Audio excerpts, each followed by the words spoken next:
What's good, everybody? It's your boy, O'Shea Duke Jackson, back at it again with another episode of the Celebrity Junk SPK. So guys, the other day I got a hold of this particular video from Mr. Chris Williamson. That is his YouTube channel there. And he made an amazing video called "The Number of Sexless Men Has Tripled in 10 Years."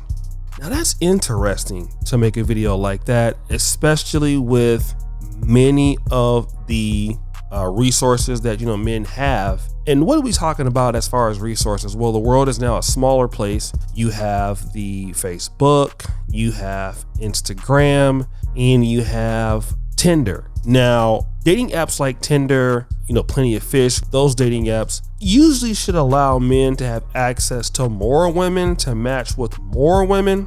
But this particular video proves something that I kind of felt all along.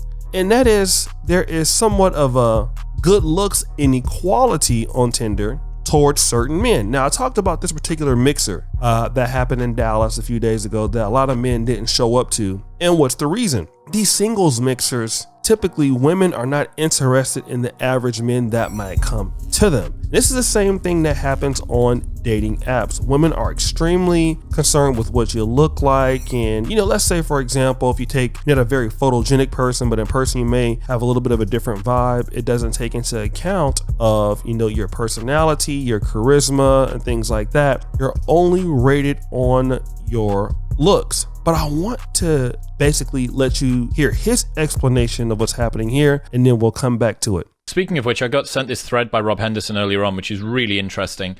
Could the matching imbalance on Tinder and other dating apps be a factor in the rise of the Incel movement and young men reporting low sexual activity? So there's a graph here that says the young men, share of men and women between the ages of 18 and 30 reporting no sex in the past year.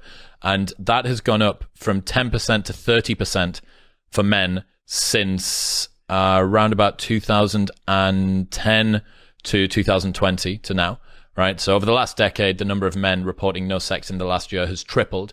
And the line on the graph has got where Tinder's introduced, and it is exactly when men, where that inflection for men beginning to go from the 10% to the 20 to 28%. Women also actually stay flat for a little while, but have increased, which is also very interesting. Wealth in Tinder is not distributed equally. Attractive guys have more wealth in the Tinder economy. They get more likes than unattractive guys. That's the bottom 80% of men, bottom 20% of women, top 80% of women, top 20% of men thing, which a lot of people are familiar with. There's a thing called a Genie Coefficient, which works out how much inefficiency there is within a system. So it's used to look at economies within countries, and the lower that the number is, the more equality there is within wealth distribution. So if modern dating apps were a country, it would be one of the most unequal in the world. The Tinder economy has a higher Genie coefficient than 95.1% of the countries in the world. It's just below South Africa. It's above Venezuela. In disparity of wealth. It's above Venezuela and just below South Africa. That's where it sits. According to open source data, a man of average attractiveness can only be expected to be liked by slightly less than 1% of females, 0.87% on Tinder. This equates to 1 like for every 115 females, and men in the bottom 10% see just 1 match per week at most. So guys, you heard what he had to say there. I want to deal with something that he was talking about, which was towards the end of that. We're talking about the Genie Coefficient. Now, I never heard of this term until he talked about it, but this particular coefficient, it measures a statistical dispersion intentionally to represent the income inequality or the wealth inequality within a nation or a social group. So basically, if Tinder was a country, okay, and based off of the guys who are very good looking and the average guy who is not, then Tinder as a country would be in between Venezuela and South Africa. So what does that mean? That means that in terms of riches, okay, for every like 200 or 300 people that are rich, maybe like 30,000 or 40,000 are poor. If you look at our country in the United States, income equality is still, there's a great disparity, but it's more evenly distributed. You know what I'm saying? Same thing you would see in Japan or in Switzerland. Income equality is more distributed throughout the middle class, throughout the country. However, in South Africa, you have like many poor people and like one rich person, and then many poor people and one rich person. And so the rich person has access to all of the stuff. That would be like the good looking guy on Tinder. He gets all of the matches, whilst the average guy barely gets a match. All right. And now women on Tinder, you know, they're getting 50% matches. So is this the reason why men are experiencing sexless relationships or sexless dating experiences? It could be. For one reason, many guys are afraid to go out and just talk to women. Okay. Now we know that other things in real life can help you, have women working on yourself, working out, being extremely successful, being in the right place, having the right network, accessing people. And so those things play out. But if it's strictly on social media or on Tinder, the reality is that the average guy doesn't really have a chance on Tinder. Women have more opportunities on Tinder than men do. Same thing with almost any dating app. Dating apps are heavily favored towards women. And think about it. Guys are spending money on Tinder to actually pay to meet women, and they're barely even matching.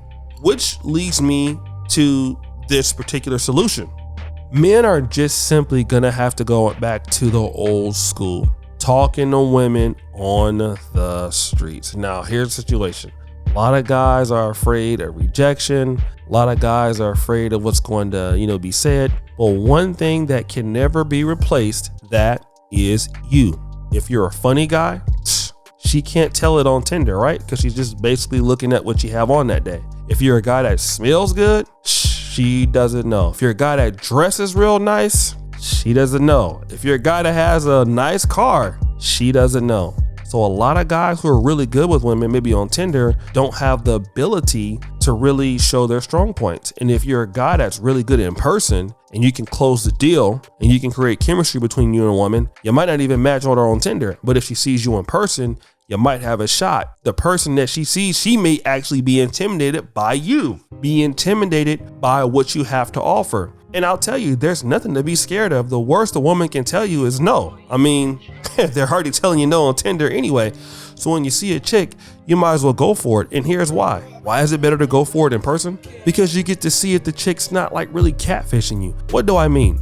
Women can alter pics, guys. Like, it's been so many times you've seen a chick, you see her in person, it's like, wow, you don't look anything like that pic. I mean, it kind of looks like you, but I mean, your booty is a little bit flatter. I mean, you don't look as pretty. But when you see a chick you're attracted to in real life, I mean, you just walk up to her and say, what's up? And you have a good conversation and it goes from there.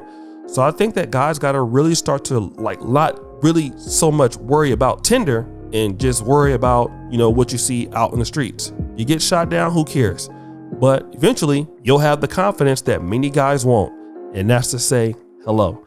But guys, what do you think? It's your boy, O'Shea Duke Jackson, back at it again with another episode of The Celebrity Junk. I already appreciate you for all that you do. Subscribe, hit the bell, check out the first comment at the top. And as you know, the buffoonery remains at an all-time high. I'm out.